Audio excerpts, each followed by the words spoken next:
You will never taste Obono soup, kilishi, suya, jollof rice. Just a little bit of a taste of cassava and remain the same. I swear, on mama's grave. Hello, sanibonani Dumelang, igama uZandi, isibongo umfeka umalwandle lo lwandle kalula lwezibhekane zona esihambela likude phezulu.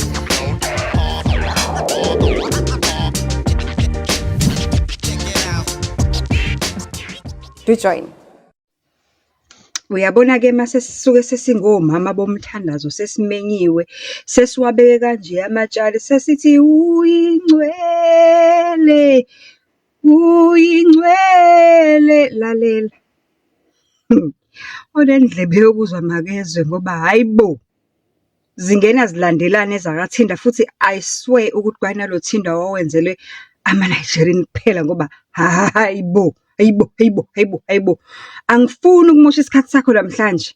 Asivele nje sivumelane ukuthi 4 pillars mina nawe life graduate mawungena nje before uzuze uqala ubuke uyacofa qafa ulike mawuqhubeka lapho uyacofa qafa subscribe mawumusha. Kanti uma ukuthi uyabuya owala ekhaya already wena ke nje owakho umsebenzi ngicela ukuthi ungawuqi ama-adverts ngicela ukuthi ushare le content far and wide khona lela button lapha phansi eliyi-arrow ethe yilo ke lelo share ngalo ilink ivele izihambele ingena ku-WhatsApp ingena ku-Facebook ingena anywhere nje ithi nje ithe leya link leya ithi share.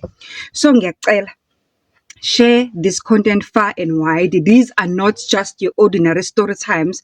These are life-changing stories where real life people bevula izifuba zabo bazothi angiqhubeke ngiwonishe ama-2K ngoba hey hayi wona ngazokuthi angene shiqe. Le namhlanje ibuya kwi-TK kanti ke don't forget to comment, like, subscribe, share and make sure ukuthi nawe if you've got a story to share with us make sure ukuthi you send me a voice note on 0719499417.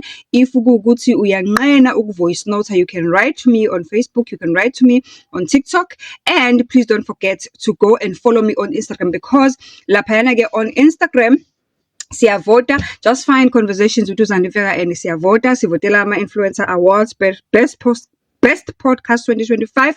Go to Purposeful Influencer Awards page, find the post that says Best Podcast 2025. Under that post on the comment section, just type Zandi Mfeka.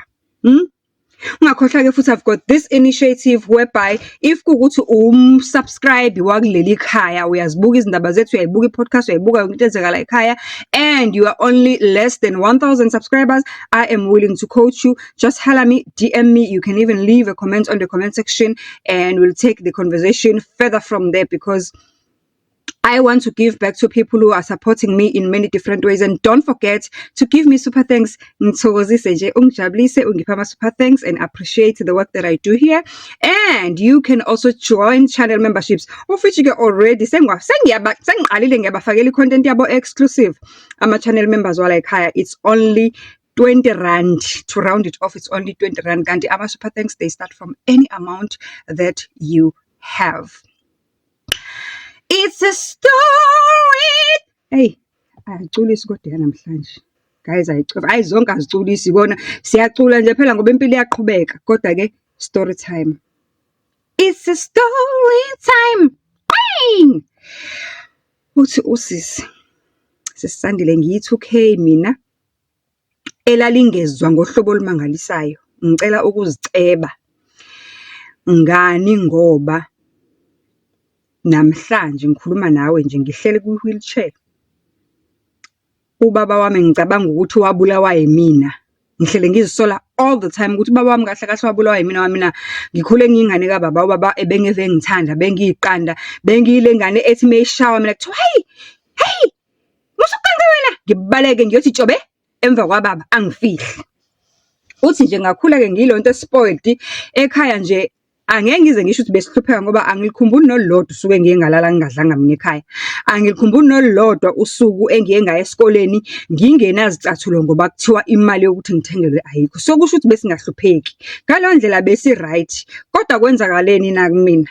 Uthi sesandile. Lo thinda loyo lowo mswipe left right ngiphethwe istage ngiphethwe i-ado angihlangi nginabangane abangikhipha bangifake ezintweni siphuma ngamawindi siye kuma night club ngendlela engangihlupha ngayo nalapho baba the way ayengithanda ngakhona wayengakaza ngibeke isandla kodwa nje wayengithethisa ubona ukuthi le ndoda idiniwe yimini ikhathele yimina.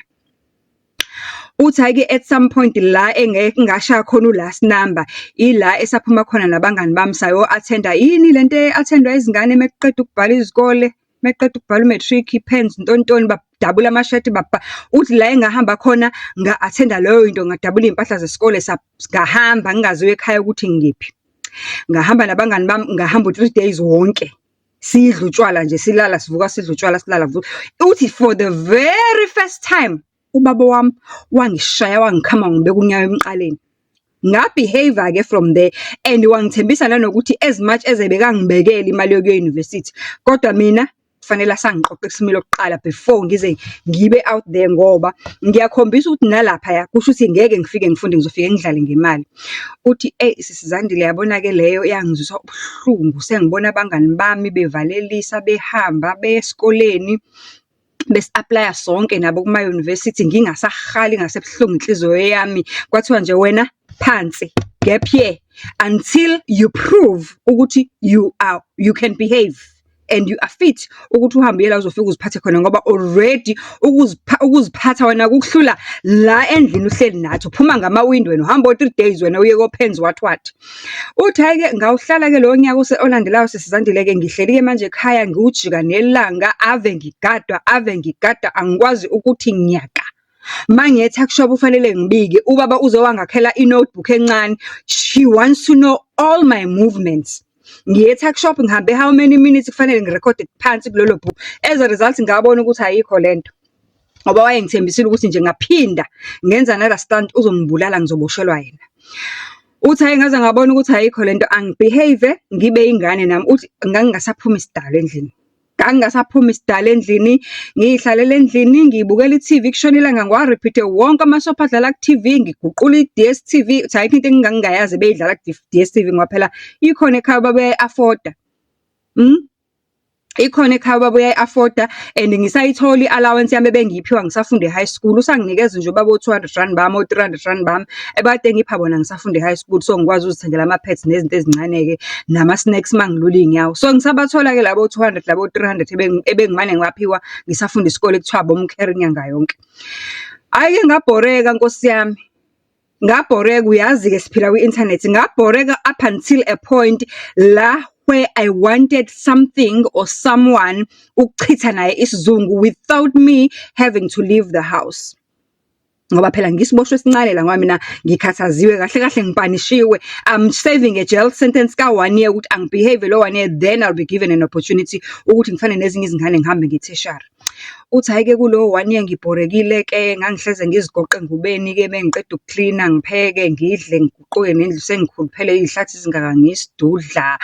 Uthi ngahlala endlini ngaze decide ukuthi no man vele ke social media uyazi ke thina ama 2K sisandela social media siphila kuyona aza decide ukuthi hayi no man by the way lesi story sika 2 years ago akukho kudala senzakalile kusho njengoba ku 2025 shothi into enzeke 2023 towards the end of 2023 ngoba uthi usisi uqeda matric ngo 2022 so we matriculate yalowo nyaka la le ethola ama results ngo January ka 2022 right yeah. So uthi ka usisi ke hayi ngihleze ngibhizi la ku social media ngibuka amakata dansayo ku TikTok ngingena ko live ngiphume ngingena ngibuka izinto ko social media uthi up to a point la ku social media khona boso ngibhora ngalendlela ukuthi nje yo ayiyazi inkwa TV uthi hayi ke manje angazi ukuthi ngihlanganene noThinda nami ungangibuzi kodwa ngihlanganile noThinda ngoba ngaswipe left ngaswipe right ngaswipe left ngaswipe right uZandile womile ngibambe part 2 ukuthi mekathi swipe left right Thinda wabanjani awu bontshisi